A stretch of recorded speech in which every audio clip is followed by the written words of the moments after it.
जय हिंद साथियों। चलिए अपने सेशन को आगे बढ़ाते हैं। पॉलिटी का जो हमने शुरुआत की थी सत्र, उसको हम प्रैक्टिस के माध्यम से आगे कंटिन्यू कर रहे हैं। पेट की परीक्षा को देखते हुए जो परीक्षा में अब तक आए प्रश्न हैं और जो आने की संभावनाएं हैं, उनका हमने ये कलेक्शन बना रखा है। आपको सिर्फ इन्हें बैठ करके कॉन्टिन्यूटी बना करके ध्यान से सुनना है, क्योंकि अब की बार पेट पार। ठीक है, तो आगे कंटिन्यू करते हैं। चलिए पहला प्रश्न देखते हैं क्या है भाई। तो पहला प्रश्न आ रहा है, सन 1936 में भारतीय राष्ट्रीय कांग्रेस द्वारा संविधान सभा के गठन की मांग कहां पर हुए अधिवेशन में रखी गई थी। पिछली क्लास में भी ये प्रश्न था और पिछली यानी कि अगर वीडियो में देखें हम, तो हम लोगों ने इसमें चर्चा की थी कि ये कुछ कंट्रोवर्सी है यहाँ पे कि क्या किया जाए, कुछ कंट्रोवर्सी कैसे क्रिएट हो जा रही है। देखिए होता क्या है कि 1936 का जो अधिवेशन है वो फैजपुर है, लेकिन अभी जब आप देखते हैं तो ये कहता है कि भाई 1930 जो ये अधिवेशन है वो 37 का अधिवेशन है। ओके, और यहां पे 36 दिया जा रहा है। तो मैटर क्या है, तो जब आप गूगल बाबा से पूछेंगे तो गूगल बाबा आपको आंसर देंगे इसका, ठीक है, कि 36 का अधिवेशन फैजपुर में हुआ है।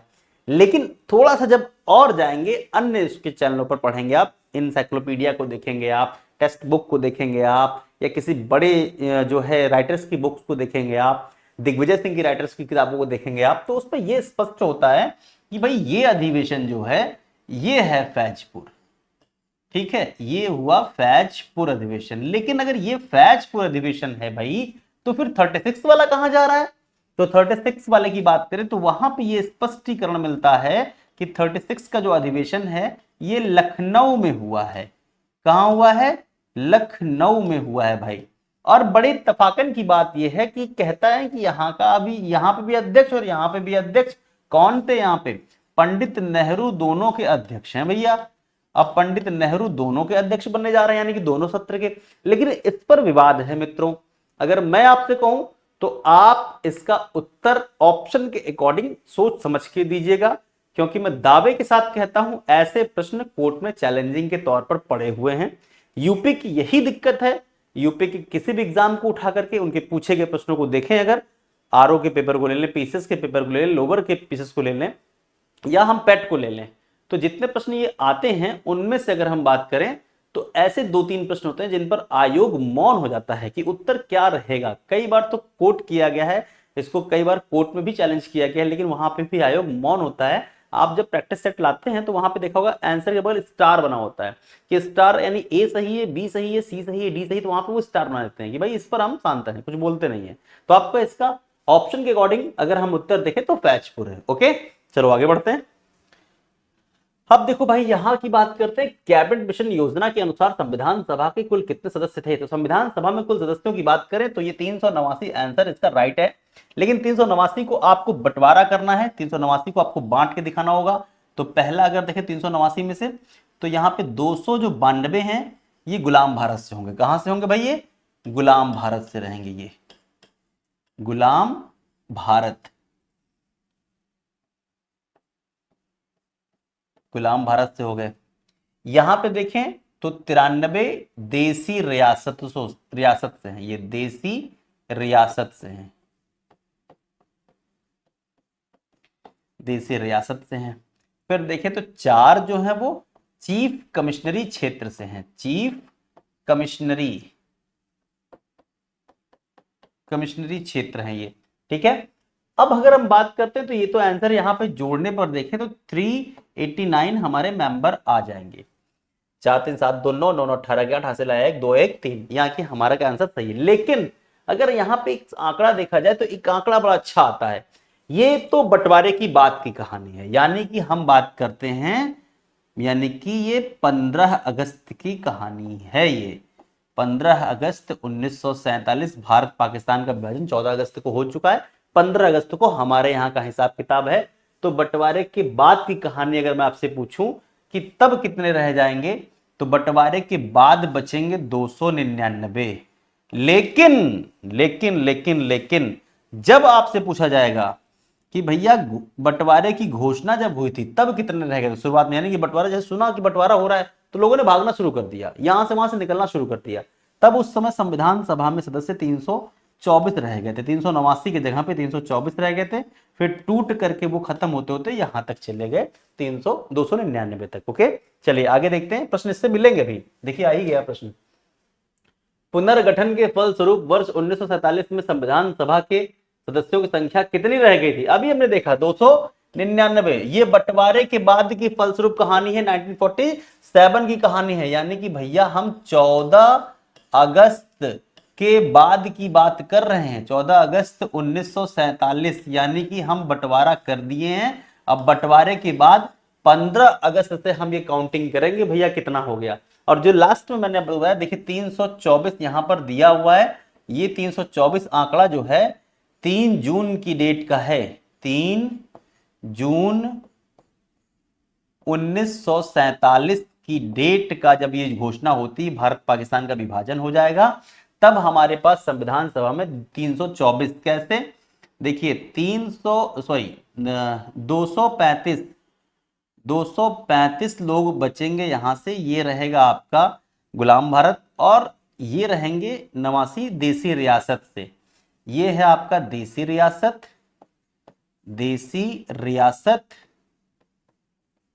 और ये रहा आपका गुलाम भारत। अब देखो भाई, उत्तर तो हमारा क्या रहा, 299 बंटवारे के बाद की कहानी है।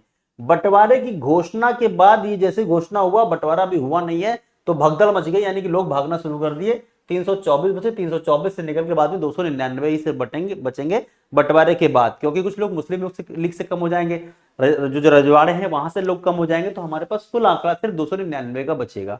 ओके, चलिए आगे बढ़ते हैं। अगला प्रश्न कह रहा है, संविधान सभा पुनर्गठन में देसी रियासतों के लिए कितने प्रतिनिधि थे? संविधान सभा के पुनर्गठन यानी बंटवारे की बात कर रहा है भैया, बंटवारे के बाद की बात, शुरुआत की बात नहीं कर रहा है, ठीक है। तो यहां पे देखें, देखिए सबसे अच्छा उत्तर यहां पर 70, और लेकिन बंटवारे से पहले ये थे 73। ये है पहले की बात, यानी कि कब, जब संविधान बनके तैयार हुआ था तब, संविधान के पहले, यानी कि बंटवारे से पहले की बात है ये।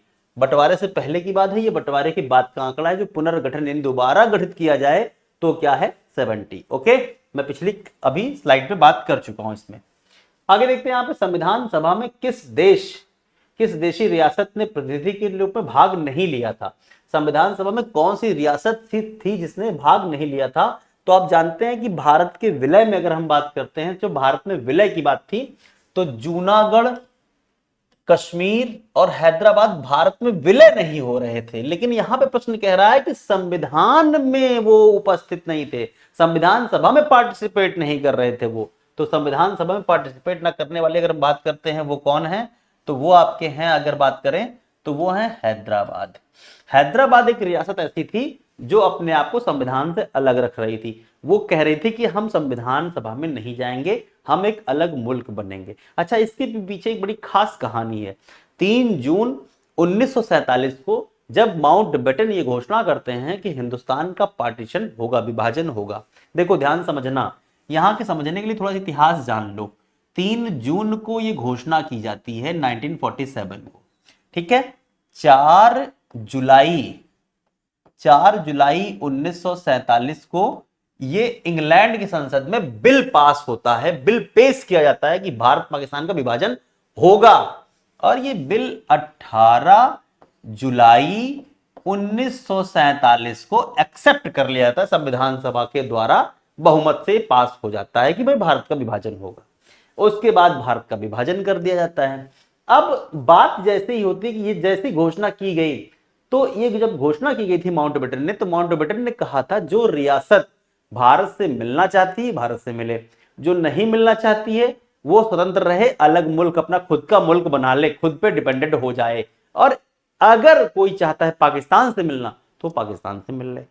बस यही सबसे बड़ी दिक्कत थी कि कुछ लोग पाकिस्तान में जाना चाहते थे, कुछ लोग कहते थे नहीं भैया हम स्वतंत्र रहेंगे, हम किसी का अधीन नहीं रहेंगे, ना हम हिंदुस्तान में रहेंगे ना हम पाकिस्तान में रहेंगे, हम अपना अलग। उसमें एक है हैदराबाद, ये कह रहा है भैया हम अलग रहेंगे, कश्मीर भी कह रहा है हम अलग रहेंगे, जूनागढ़ कह रहा है हम भी अलग रहेंगे। लेकिन ये लोग संविधान में बाद में ऐड हुए, लेकिन ये ऐड ही नहीं हो रहा था। और संविधान के साथ साथ भारत में भी नहीं विलय कर रहा था। तो जानते हैं ऑपरेशन पोलो चलाया गया इसको मिलाने के लिए, कहानी पूरी सुने होंगे। जूनागढ़ में जन्म संग्रह कराया गया और कश्मीर के राजा हरि सिंह को विवश किया गया कि भाई चलो हमसे मिल लो, कश्मीर हमारे में विलय कर दो। फिर कश्मीर विलय होता है जो आज तक एक बवाल की तरह बना हुआ है, देख रहे हैं, इसका कोई हल नहीं है। ठीक है, चलिए आगे बढ़ते हैं।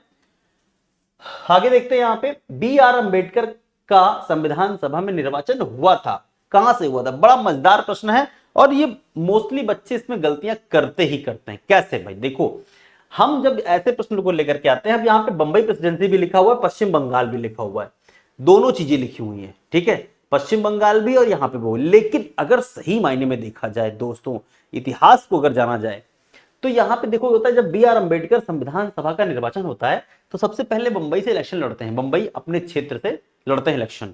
लेकिन बंबई से दुर्भाग्य ये रहता है कि अम्बेडकर साहब हार जाते हैं। संविधान के जनक, संविधान के पितामह जो हैं, वो सोचिए चुनाव लड़ रहे हैं संविधान सभा के प्रत्याशी के तौर पर, यानी सदस्य बनना है वो संविधान सभा के लिए, और वो चुनाव हार जाते हैं बंबई प्रेसिडेंसी से। ओके, फिर क्या होता है? फिर इनको जो मुस्लिम लीग है, मुस्लिम लीग अपनी सहायता करती है, मुस्लिम लीग, और मुस्लिम लीग सहायता करने के बाद इनको कहां से? अपने क्षेत्र पश्चिम बंगाल से भेजती। लेकिन दोस्तों यहां पे देखो, बंगाल विभाजन के बाद बंगाल रद्द हो चुका है। पूर्वी जो बंगाल है वो मुस्लिमों का है, पश्चिमी जो बंगाल है वो हिंदुओं का है। अब यहां पे जो क्वेश्चन दिया हुआ है पश्चिम बंगाल ऑप्शन दिया हुआ, तो पश्चिम बंगाल जो करंट टाइम में हमारे पास है हम उसी को दिखा रहे हैं, वरना इनका चयन पूर्वी बंगाल से किया गया था। पूर्वी बंगाल, पश्चिम बंगाल से नहीं, पूर्वी बंगाल से किया गया था। अभी वो हमारे पास है नहीं, इसलिए हम पश्चिम बंगाल दिखाते हैं, यानी कि पूर्वी बंगाल से किया गया था। चलो ठीक है, वहां से किया गया। अब जानते हैं जब पूर्वी बंगाल से किया गया तो हुआ क्या? बंटवारा हो गया 1947 का, और जब बंटवारा हो गया तो पूर्वी जो बंगाल है वो चला गया पाकिस्तान के हिस्से में, जो बन गया पूर्वी पाकिस्तान। तो जब क्षेत्र नहीं रहेगा तो वहां का सदस्य कैसे सभा में आएगा भाई? तो बाबा साहब की वो सीट वहां से खत्म हो गई। अब क्या किया जाए? बड़ी दिक्कत की बात भाई, 1946 में संविधान सभा में ये गए हैं और 47 में बंटवारा हो रहा है। देखा जाए तो मोटा मोटा 1 साल का समय इन्होंने संविधान सभा में बिता दिया है। संविधान के लोगों को इनकी अहमियत, इनकी कीमत समझ में आ चुकी है। तब संविधान सभा के अध्यक्ष डॉक्टर राजेंद्र प्रसाद ने कहा, मुझे ये व्यक्ति किसी कीमत पर संविधान सभा में चाहिए। तब इस बात पर बंबई प्रेसिडेंसी के प्रधानमंत्री को, बीजी खेर वहां के प्रधानमंत्री थे उस समय, यानी कि एक प्रांत हुआ तो वहां के जो सीएम थे उसको प्रधानमंत्री कहते थे, तो बीजी खेर को लेटर लिखते हैं, कहते हैं भैया ऐसा है, मुझे डॉक्टर अंबेडकर का चयन कराइए। तब वो क्या करते हैं, अपनी यहां पे बात करते हैं, और अंबेडकर के प्रिय मित्र हैं जिनका अगर कहें तो तेज बहादुर सप्रू अपना त्यागपत्र देते हैं और उनके स्थान पर डॉक्टर अंबेडकर फिर से नामांकन करते हैं, सीट को फुलफिल करते हैं और फिर से बंबई प्रेसिडेंसी संविधान सभा में चुने जाते हैं। लेकिन आपको डॉक्टर अंबेडकर द्वारा संविधान सभा में निर्वाचन हुआ था, तो आपका उत्तर पश्चिमी बंगाल से। अगर कहा जाए बंटवारे के बाद डॉक्टर अंबेडकर का चुनावी क्षेत्र क्या रहा, कहां से रहे, तब बंबई प्रेसिडेंसी। पहले वो हार चुके थे वहां से, फिर बाद में मुस्लिम लीग की सहायता से संविधान सभा में पहुंचे, वो क्षेत्र उनका नहीं रहा क्योंकि बंटवारे में क्षेत्र चला गया पाकिस्तान के हिस्से में, तो जब क्षेत्र नहीं तो वहां का व्यक्ति नहीं हमारा, फिर क्या है भाई, तो है तो भारत में ही है, तो अब क्या करेंगे, इनको हम फिर बंबई प्रेसिडेंसी से फिर से चुनाव लड़ा करके इनको लाया जाएगा। ठीक है, ये बहुत गंभीर पॉइंट है, कहानी ध्यान सुनिएगा। इतना सारा मुद्दा ये थ्योरी में हो सकता है, यहां पर लिखने की बात को मत समझिए, लेकिन तो सुन लीजिएगा एक बार पीछे जाकर के, फिर से सारी बातों को सुन जरूर लीजिएगा, बहुत काम आएगा। ओके, चलिए आगे बढ़ते हैं। आगे देखते हैं, यहां पे संविधान सभा के सदस्य प्रतिनिधि थे, कहां से? वो संविधान सभा के जो सदस्य लोग थे वो चुनकर आए थे, किसके द्वारा? प्रश्न ये कह रहा है संविधान सभा के सदस्य जो है प्रतिनिधि थे, किसके प्रतिनिधि थे, किसके द्वारा चुने गए थे? तो वहां पे कह रहा है जनता द्वारा प्रत्यक्ष निर्वाचित थे, जनता द्वारा अप्रत्यक्ष निर्वाचित थे, गवर्नर जनरल द्वारा मनोनीत थे, कांग्रेस और मुस्लिम लीग द्वारा नामांकित थे। नहीं भाई, ये चुनाव अप्रत्यक्ष हुआ था, जनता द्वारा अप्रत्यक्ष। देखो, जनता ने जो अपने उनको चुना था, नेताओं को चुना था, वो नेता ही जो है संविधान सभा में बैठे, तो भाई जनता ने उनको चुना, लेकिन संविधान सभा में कैसे जाएंगे? ये संविधान सभा के लिए जनता ने वोट नहीं डाला था, संविधान सभा के लिए तो ये लोग आपस में वोटिंग की कि भाई कौन कौन जाएगा, जनता ने किसी को नहीं चुना था। जनता ने जो द्वैध शासन व्यवस्था लगाई गई थी, जो राज्यों की विधानसभाओं में और लोग जो बैठे हैं उनको इस आधार पर चुना गया था, तो वहां के संसद ने यानी कि वहां के विधानमंडल ने, विधानसभाओं ने चुन करके भेजा था, जनता ने नहीं चुना था। लेकिन जनता द्वारा चुना गया लीडर बैठा है, वो किसी को भेज रहा है, इसका मतलब है जनता द्वारा ही चुना जा रहा है, अप्रत्यक्ष रूप से, इनडायरेक्ट रूप से, डायरेक्ट रूप से नहीं है यहां पे। ठीक है, आगे देखते हैं। अगला प्रश्न कह रहा है संविधान सभा के उद्घाटन अधिवेशन की अध्यक्षता किसने की थी? ये बहुत अच्छा प्रश्न है। संविधान सभा के उद्घाटन यानी कि हम पहले दिन उद्घाटन करने जा रहे हैं, तो इसका अध्यक्षता कौन करेगा भाई? तो उसकी अध्यक्षता करते हैं सबसे सीनियर व्यक्ति, वयोवृद्ध बूढ़े व्यक्ति संविधान सभा में अगर देखा जाए तो वो हैं सच्चिदानंद सिन्हा साहब। ये संविधान सभा की अगर कहा जाए पहली बैठक के अध्यक्ष भी कहा जाए, इसको उद्घाटन सभा के अध्यक्ष कहा जाए, तो भी इनका उत्तर यही होता है। ठीक है, चलो आगे देखते हैं। अगला, संविधान सभा का पहला सत्र हुआ था, पहला सत्र कब हुआ था? तो पहला सत्र आप समझे, संविधान सभा की पहली बैठक और पहला सत्र। संविधान सभा के कुल 11 सत्र हैं, कुल 11 सत्र हैं। ये सिविल आईएएस की जो तैयारी बच्चे करते हैं उनको पता है, लक्ष्मीकांत की बुक में दिया हुआ है, डीडी बसु की किताब में, सुभाष कश्यप की किताब में है, इसका स्पष्टीकरण कई जगह मिलता है। लेकिन मतभेद है, कुछ लोग कहते हैं सर 12 अधिवेशन हुए थे, लेकिन ये लिखा पॉइंट ऑफ बना हुआ है कि 11 सत्र 11 अधिवेशन। तो ये शुरू क्या होता है? 9 दिसंबर 1946 से शुरू होता है। अगर हम बात करते हैं तो कब तक जाता है ये? तो ये जाता है 23 जनवरी 1947 तक, ये जाता है, पहला सत्र है, प्रथम सत्र, ये यहां से यहां तक जाएगा। ओके, ये बात समझ में आ गई। अभी हम आगे चर्चा और करते हैं इनके डेटों पर। अगला प्रश्न कह रहा है संविधान सभा के स्थायी अध्यक्ष कौन बने, यानी परमानेंट अध्यक्ष कौन बने? तो जो सच्चिदानंद सिन्हा साहब थे, सबसे वृद्ध व्यक्ति, उन्होंने खुद सुझाया था कि डॉक्टर राजेंद्र प्रसाद संविधान सभा के अध्यक्ष के रूप में बेहतर रहेंगे, और उनके सुझाव पर सभी लोगों ने अपना मत दिया और डॉक्टर राजेंद्र प्रसाद को संविधान सभा का परमानेंट अध्यक्ष यानी स्थायी अध्यक्ष चुन लिया गया। बात क्लियर? तो लेकिन जब इनको स्थायी अध्यक्ष चुना था, देखो 9 दिसंबर की बैठक में सदन सिन्हा बैठेंगे, 11 की जब बैठक आएगी तो 11 की बैठक में कौन चुनेंगे? डॉक्टर राजेंद्र प्रसाद अध्यक्ष के रूप में चुने जाएंगे। लेकिन जब अध्यक्ष चुने जाएंगे तो भैया उपाध्यक्ष भी तो होना चाहिए, तो संविधान सभा के 2 उपाध्यक्ष भी चुने जाएंगे। अब यहां 2 उपाध्यक्ष की बात करें तो ये अध्यक्ष हैं, और यहां पे देखें तो उपाध्यक्ष की बात करें तो उपाध्यक्ष 2 लोग निकल करके आएंगे। एक आएंगे वी टी कृष्णामचारी, ये कृष्णामचारी आएंगे, और एक नाम आपका आएगा यहां पे देखा जाए तो वो है एच.सी. मुखर्जी। एच.सी. मुखर्जी, ये 2 लोग हैं उपाध्यक्ष। अध्यक्ष डॉक्टर राजेंद्र प्रसाद हैं, उपाध्यक्ष हैं वी.टी. कृष्णामचारी हैं, और एच.सी. मुखर्जी। ये ध्यान रखिएगा, ये उपाध्यक्ष है। ये नाम ज्यादातर बच्चों को पता होता है, ये नाम बच्चों को बहुत कम पता होता है। ये देखिए कृष्णामचारी की जगह पर एक जगह टी.टी. कृष्णामचारी हैं, जो कि प्रारूप समिति में सदस्य हैं। 7 लोग जो हैं उसमें टी.टी. कृष्णामचारी भी आएंगे। किसी के जाने के बाद आपको कहानी जब अभी वो आएगी तो उसमें इसको हम ऐड करेंगे। ठीक है, तो यहां पे ध्यान रखिएगा, उपाध्यक्ष हैं ये महोदय, अध्यक्ष हैं। ठीक, चलिए आगे बढ़ते हैं। देखिए अगला कह रहा है संविधान सभा का संवैधानिक सलाहकार किसे नियुक्त किया गया था? संविधान सभा का संवैधानिक सलाहकार अगर कहें, जो संविधान का सलाहकार होगा वो बी.आर. अंबेडकर हैं कि बी.एन. राव हैं कि के.टी. शाह हैं और ए.के. अय्यर हैं? तो देखा जाए संविधान सभा के जो सलाहकार महोदय हैं वो है बी.एन. राव। इनका नाम है बेनेगल नरसिंह राव। इनका नाम है बेनेगल नरसिंह राव।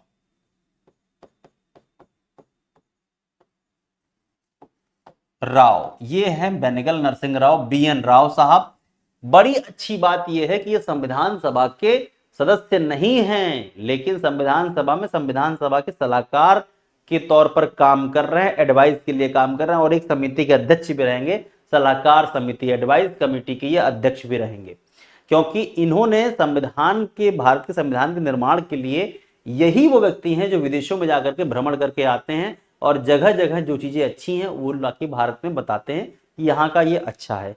इनको 1928 में साइमन जब कमीशन आया तो मोतीलाल नेहरू ने एक रिपोर्ट पेश की थी। उस रिपोर्ट में जब मोतीलाल नेहरू ये कहने लगे कि भारत के संविधान की जरूरत है और भारत का संविधान एक होना चाहिए, अंग्रेज भड़क जाते हैं। अंग्रेज कहते हैं कि तुम अपने संविधान का सिर्फ प्रारूप बना दो, मैं तुम्हारे देश का संविधान बनाने की अनुमति दे दूंगा। तो देश में कोई उतना बुद्धिजीवी नहीं है जो प्रारूप बना सके। तो लोगों ने इनसे रिक्वेस्ट की, क्योंकि 1929 की बात है।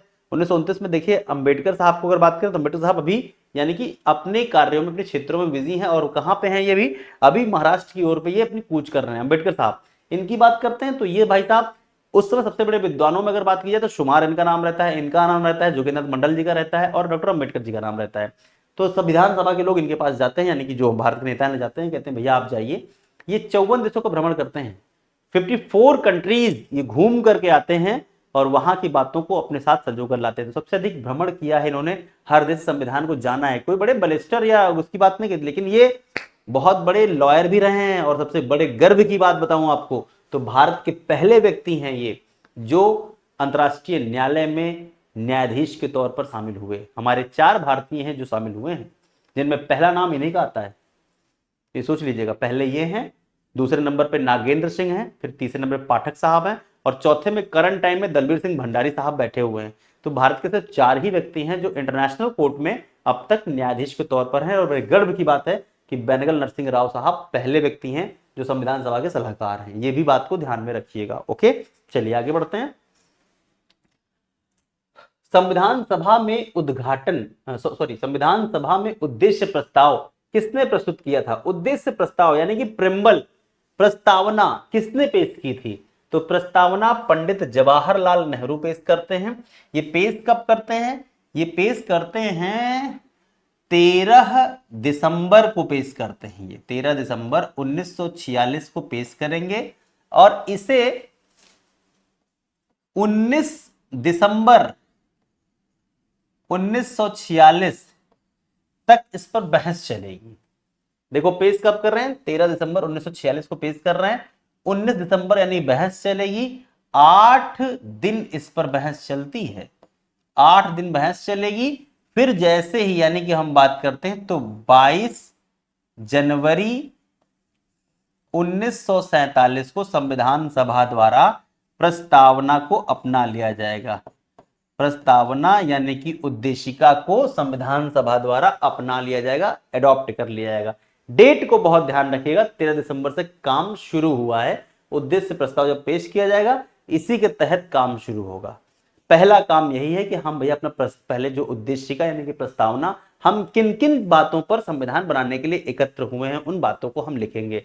प्रस्तावना को हम कहें तो यानी कि इंट्रोडक्शन, हम बताना चाहते हैं कि हमारे देश संविधान में क्या क्या है। ओके, चलिए आगे बढ़ते हैं। आगे देखते हैं, यहां पे कह रहा है भारतीय संविधान सभा की संघीय शक्ति समिति के अध्यक्ष कौन थे? अब यहाँ पे संघीय शक्ति यानी संघ शक्ति समिति के अध्यक्ष कौन यहां पर जाएंगे? जो संघीय शक्ति है, भारतीय संविधान सभा की संघीय शक्ति समिति के अध्यक्ष कौन है? सरदार वल्लभ भाई पटेल। अगर यहां देखें बी आर अम्बेडकर साहब और यहाँ पे देखें अलादी कृष्ण स्वामी अय्यर और पंडित जवाहरलाल। एक बात अपने दिमाग में बैठा लीजिए, जहां संघ शब्द दिखाई दे, जहां संघ शब्द दिखाई दे वहां आंख बंद करके आंसर पंडित जवाहरलाल नेहरू पे टिक कर दीजिएगा। जहां संघ दिखे 99.9% उत्तर आपका एग्जैक्ट है। जितनी समितियां हैं और जहां संघीय शब्द लिखा रहे वहां ये सही होगा। ओके, चलिए आगे बात करते हैं। संविधान निर्मात्री सभा में झंडा समिति के अध्यक्ष कौन थे? तो झंडा समिति के अध्यक्ष की अगर हम बात करें तो झंडा समिति के अध्यक्ष हैं आपके JB कृपलानी, जय भगवान दास कृपलानी। इसमें बहुत से बच्चों को विवाद रहता है, कहते हैं सर जी राजेंद्र प्रसाद होने चाहिए। देखिए राजेंद्र प्रसाद साहब जो हैं तदर्थ झंडा समिति के हैं, तदर्थ झंडा समिति। यहां पे मैं लिख दे रहा हूं तो आप फिर कंफ्यूज रहें। तदर्थ झंडा समिति,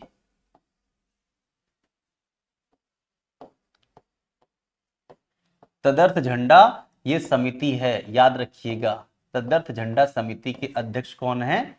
ये हैं आपके राजेंद्र बाबू, राजेंद्र प्रसाद जी। यहां पे JB कृपलानी झंडा समिति के अध्यक्ष हैं। हम अभी जब संविधान में आगे बढ़ेंगे, जो आपके मेन टॉपिक हैं, तो भारत ने क्या क्या कहां से लिया है, क्या क्या अपनाया, जब उसमें बात आती है तो हम ध्वज पहरा, जो ध्वज का कॉन्सेप्ट हमने किस देश से लिया है, कहां से लिया है, ध्वज की बात चलेगी तो ध्वज पर भी बात करेंगे। ओके, चलिए आगे बढ़ते हैं। संविधान सभा अंतिम रूप से किस दिन आखिरी बार मिली थी? तो अंतिम रूप से आखिरी बार 24 जनवरी 1950 को मिली थी।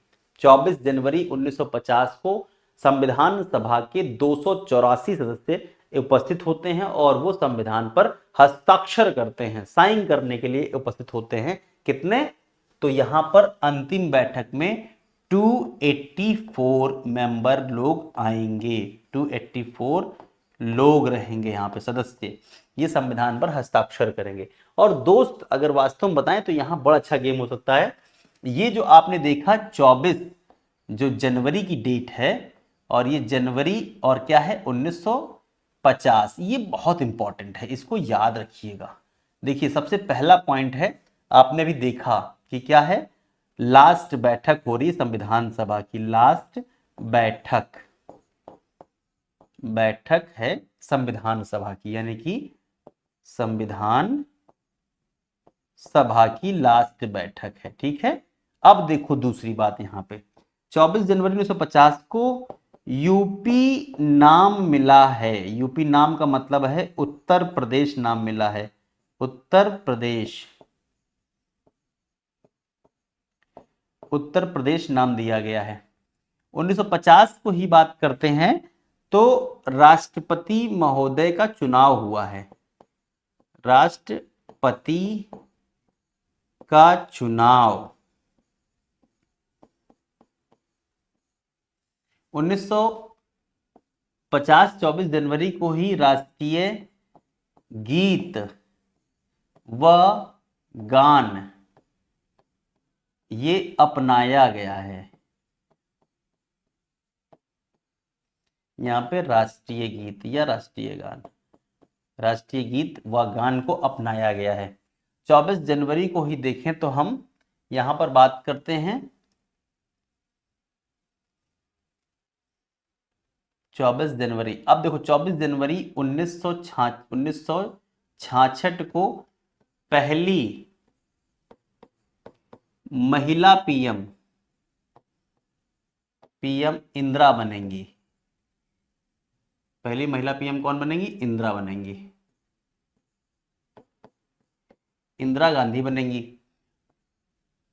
24 जनवरी के दिन यानी कि 24 जनवरी का जो दिन है ये राष्ट्रीय बालिका दिवस के रूप में मनाते हैं, राष्ट्रीय बालिका दिवस के रूप में मनाते हैं। ठीक है भाई, देखो 24 जनवरी कितना ज्यादा इंपॉर्टेंट रहा। अगर देखो मेरे पास ऐसे बहुत से कलेक्शन हैं, आप वास्तव में दोस्त अगर साथ दोगे आप तो मेरे पास ऐसे यानी कि सन के अकॉर्डिंग हम कई विषय को पकड़ सकते हैं, हिस्ट्री, पॉलिटी, ज्योग्राफी, इकोनॉमी, जो साइंस है सब कुछ एक सूत्र में बांध सकते हैं। लेकिन आपको बने रहना है, साथ देना है। ये अगर आपको चाहिए तो साथ देना पड़ेगा आपको, क्योंकि जब कोई पॉइंट की बात आएगी तभी मैं इन चीजों को जोड़ पाऊंगा। ऐसे नहीं कि हाँ बस उठाया और शुरू कर दिया, कोई बात आई तो मुझे याद आया तो मैंने बता दिया। सबसे अच्छा पॉइंट अगर देखा जाए 24 जनवरी 1950 है, ये डाटा बड़ा अच्छा है भाई। 24 लिखा जा रहा है, जनवरी डॉट लगा दो, 2.4%। इंडिया की जमीन पूरे विश्व में जो भूभाग है यानी 71% पानी को हटा दिया जाए तो जो भूमि है उस पूरी भूमि के 100% में से 2.4% भारत की भूमि है, हमारे देश हमारी भूमि है। यानी कि हमारे देश का योगदान कितना क्षेत्रफल में? 2.4%। और ये 24 है, 24 से देखिए इतनी बातें निकल के सामने आ गई हैं। एक तीर से हमें 20-25 शिकार करने हैं। वो जमाना गया एक तीर से 2 शिकार, अब हम जी रहे हैं 2025 में, तो एक तीर से कितने? एक तीर से 10 शिकार करेंगे, हम 20 शिकार करेंगे, जितने शिकार कर सके तो करेंगे। ठीक है, चलिए आगे देखते हैं। संपूर्ण भारतीय संविधान के निर्माण में संविधान सभा को कितना समय लगा था? संविधान के निर्माण में कुल कितना समय लगा था? तो संविधान के निर्माण में एग्जैक्ट देखा जाए तो 2 वर्ष 11 महीने 18, ये दिन सही है, ये दिन सही है। मैं अगर अभी ऐसे मुद्दे पर बात करूं शायद आप मेरा विरोध करेंगे और मैं चैलेंज कर सकता हूं कि मैं गलत नहीं हूं, जो बात मैं बोलने जा रहा हूं। सुनिएगा, 2 वर्ष 11 महीने 18 दिन हमारे संविधान को पूर्ण निर्माण में समय लगा है, जो प्रश्न के अनुसार है। लेकिन संविधान हमारा बनके तैयार अगर देखें तो 2 वर्ष 11 महीने 17 दिन में हो गया था। जी हाँ, 17 दिन, सही सुन रहे हैं आप, 17 दिन की बात हम कर रहे हैं आपसे। अभी आप सर जी पगला गए हैं, आप सठिया गए हैं, आप ज्यादा पढ़ लिए हैं। भैया मेरे सुनो मेरी बात, 2 वर्ष 11 महीने 17 दिन में संविधान बनकर के तैयार हो गया था। 26 नवंबर 1949 को संविधान सभा ने इसे अपना लिया था, लेकिन लागू पूर्ण रूप से नहीं हुआ था। साइन करते हैं जो 24 जनवरी, जो अभी पिछले स्लाइड में हम लोगों ने देखा ना, 24 जनवरी 1950 को संविधान सभा इसको अपना रही है, 284 लोग साइन कर रहे हैं। इस बैठक को लेकर के हम कहते हैं भैया कि 2 वर्ष 11 महीने 18 दिन का समय लगा है। आप इस चीज को निकालते निकालते परेशान हो। भाई देखो, संविधान में जितना समय लगा है बनने में, तो पहली बैठक और अंतिम बैठक को आप घटा लीजिए तो एज निकल आएगी। भाई जैसे मेरी उम्र निकालनी है तो मेरे डेट ऑफ बर्थ को आज की डेट ऑफ से घटा दीजिए आप। 31 मई 2000 जो है 25 से मेरा डेट ऑफ बर्थ 15 फरवरी 1989 को घटा दीजिए आप। कितने साल का हूं मैं ये मालूम चल जाएगा ना भाई। लेकिन इसी प्रकार संविधान सभा बन के तैयार जब हो गई है वो दिन और संविधान बनने का पहला दिन घटा लीजिए, किसी भी एंगल से 2 वर्ष 11 महीने 18 दिन आप नहीं ला पाएंगे। ये हमारा चैलेंज है आपके साथ, ठीक है, करके बता दीजिएगा। ठीक, चलिए आगे देखते हैं। भारत के लिए संविधान सभा की रचना हेतु संविधान सभा का विचार निम्नलिखित में से सर्वप्रथम किसने प्रस्तुत किया था? तो यहां पे पार्टी की बात हो रही, कौन सी पार्टी ने सबसे पहले जो है संविधान का ये विचार दिया था? तो देखो भाई, अगर पार्टी की बात करते हैं तो कांग्रेस पार्टी 36 में कह रही है, मुस्लिम लीग 42 में बात कर रहे हैं, और सर्वदल सम्मेलन अगर कहें तो 46 में। लेकिन 1924 में स्वराज पार्टी भी बात कर रही है। तो भाई Swaraj party is the right answer. Swaraj party यानी कि एक पार्टी बनी है जो 1923 में बनी है। मोतीलाल नेहरू और चित्तरंजन दास के द्वारा ये पार्टी बनाई गई है। इस पार्टी के बनने के बाद अगले ही साल ये पार्टी तुरंत संविधान की बात करती है कि भाई हमें संविधान चाहिए, हमारे देश एक संविधान होना चाहिए। ओके, चलिए आगे बढ़ते हैं।